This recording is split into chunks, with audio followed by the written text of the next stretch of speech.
Ajaiba kennaan kee waaqa biraa maqaa waaqayyootu maqaa keen jira ergamaa nageenyaa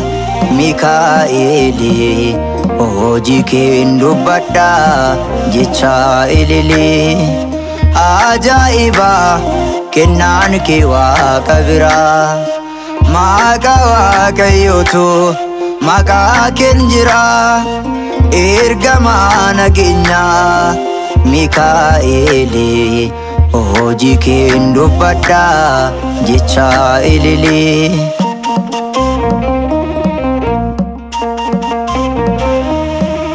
ergamaa tasgabbii atoo cimaadha raajii kee too'imaa hundaaf ragaadha Daani'eel to jedhe Mikaa'el ni ka'a kaan isaa waammatee eenyutu danda'a ajaa'iba kennaan kee waaqa biraa maqaa waaqayyootu maqaa keen jira ergamaa nageenyaa Mikaa'eeli hojii keen dubbadha jecha ilili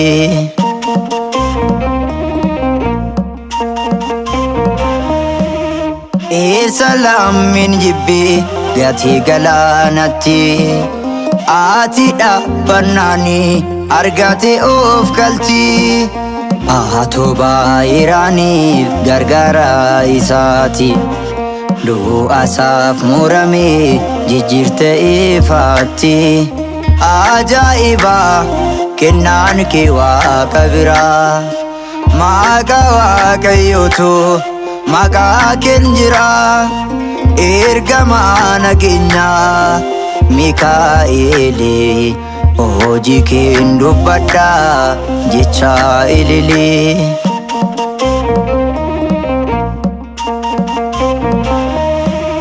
isheen si abdattee dubartittii jabduun mana ishee keessatti fakkii kee kan hin qabdu ahammeenyaa tuffattee waaqayyoon filattee maqaa kee waamuunis diina ishee moote ajaa'iba kennaan kee waaqa biraa maqaa waaqayyootu maqaa keen jira ergamaa nageenyaa Mikaa'eeli hojii keen dubbadha jecha ilili